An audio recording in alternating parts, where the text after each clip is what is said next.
Well, let's get down to brass tacks here, right off the hop, Doubles. What's your preferred Saskatchewan Roughriders song? We got Green is the Color. We got On Roughriders. We have Rider Pride. If Darian was going to do karaoke on one of those, which one would you do? I will have to go with Green is the Color. And I say that because, that's what we play after every touchdown, right? So we get plenty of touchdowns. You hear that song, the words start connecting, and now it becomes a part of you. So that's definitely my go-to. If you are watching the stream at sportscage.com right now, you see Darian Duran and you see palm trees behind him. The sun is setting. It looks beautiful there. Hey, it was a beautiful day in Sasky today, though, too, Doubles. Not a bad day in Edmonton on Saturday. Weather-wise, great day for riders when it comes to the football game. First off, let's start with the good. What did you like from the green and white on Saturday? Well, I just like the ability to move the ball once again. I think that, not having a firm running back in place and still being able to move the ball. You're getting touchdowns when you get close now.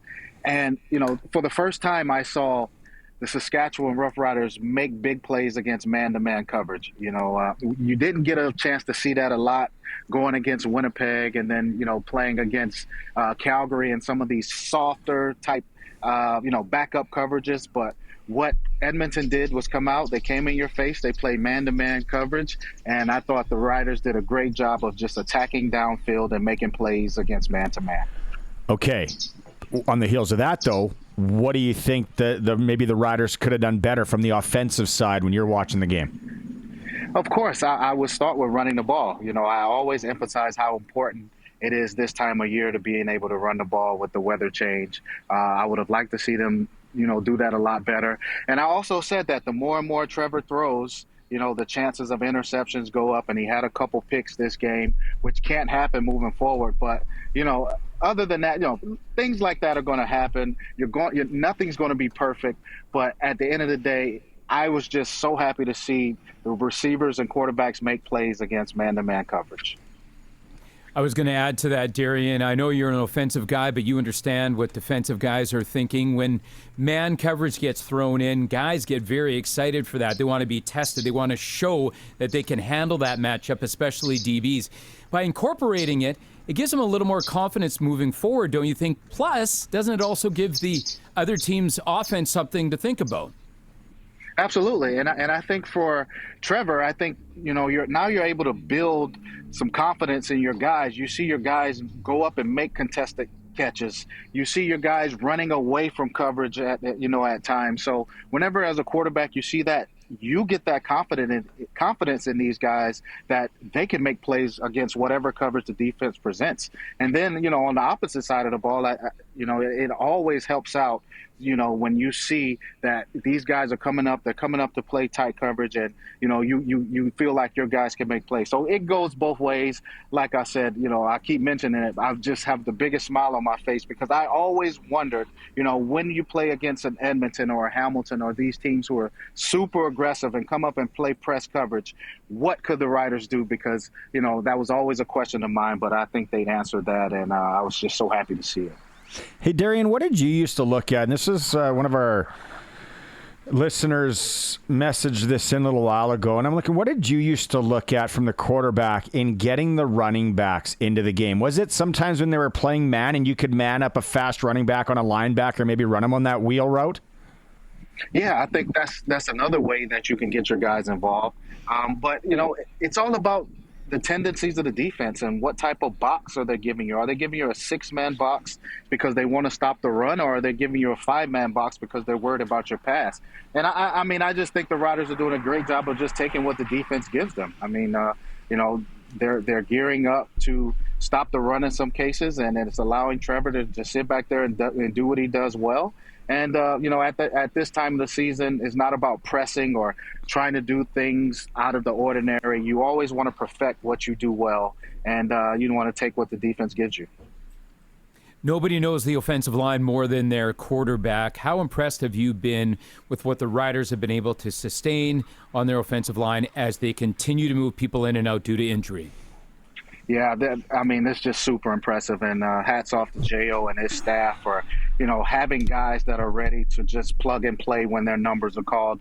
It's not easy to be sitting an entire season or to sit the first 12, 13 games of a season and then be called upon to go out there and start and have that, the stamina, the energy, whatever it takes to go out there and play a full game. These guys are ready. Dan Farthing, the strength and conditioning staff, is just doing an excellent job of having the O-line ready to go.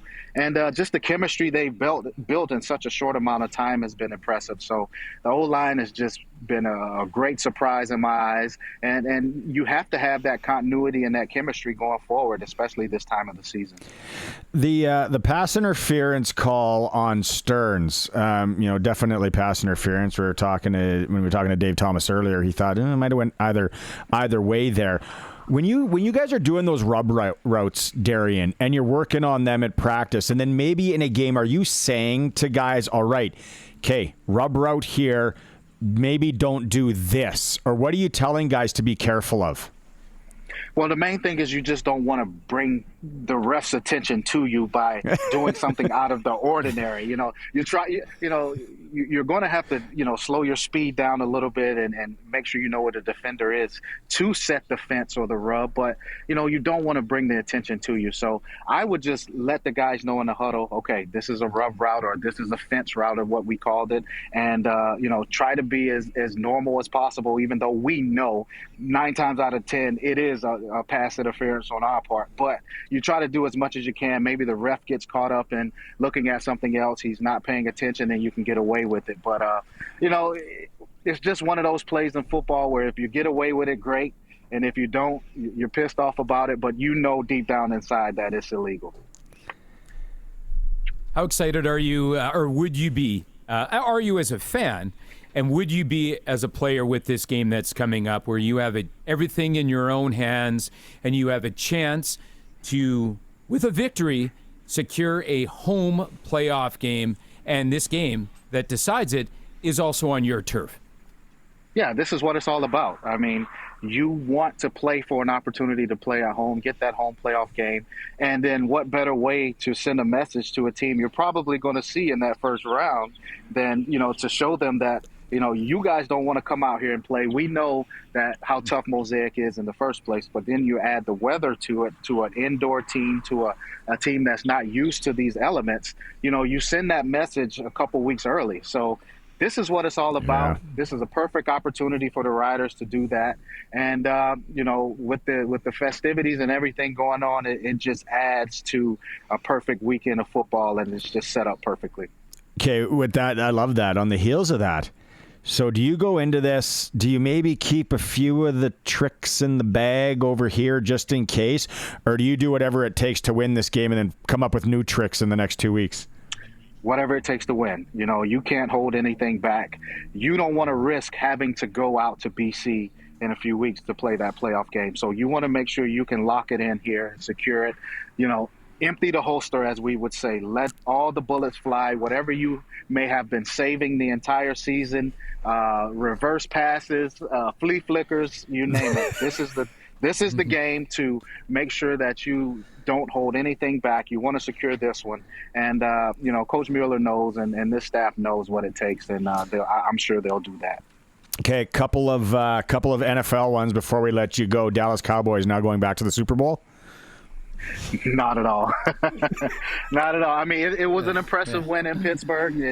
That's hard to do, but this team is just so up and down, and they don't show any signs of any consistency. How hard would that have been, though, Doubles, with the delay and how late that game was on the East, right? Yeah. I mean, it's like that sometimes, but, for both teams and especially the Cowboys, they're an hour behind, so it's later for them as well. So for them to, fight through it and make sure they're good to go, that, kudos to them. What was the other crazy one NFL-wise this week? Was it maybe the Cardinals beating the Niners? Was it the Giants over the Seahawks? Which one caught your eye? You know what? We talked about this a couple weeks ago, and it was the Bengals and the Commanders. And we said that, I don't know if it would be an upset if the Commanders beat the Bengals. And And, what the Commanders are doing, and, I'm not saying that the Browns are world beaters or anything like that, but they're just beating everyone in their way. They're making it look easy. It's consistent. Jaden Daniels has just done a tremendous job as a rookie. I know some teams that passed up on him are looking back like, man, what did we miss in our evaluation of this guy? I mean, he's just been super impressive. And, my brother, when he was in the NFL, he played for Dan Quinn. So I understand the type of guy Dan Quinn is and what he brings to an organization, and just a phenomenal job he's doing with that Commanders team. It's unreal. I'm very curious to see how they go. All right. Who do you got tonight? Man, I'm sorry. I've been doing evacuations and all of this stuff, so I have no idea. We're facing a hurricane here, so I haven't Saints and Chiefs. Yeah, okay, I guess. Yeah, you're a little bit busy with real life stuff. Yeah, and Plaza coming up, so hopefully I can make it out of here. But I don't think Pat Mahomes will let the Saints win. He's just too good, and the Chiefs they're just picking up where they left off last year. So I like the Chiefs in pretty much any matchup this year. All right, doubles. Well, hopefully we get to see you up here this week. You get out of there and the weather shifts or moves or settles down a bit. Thank you so much once again, my man.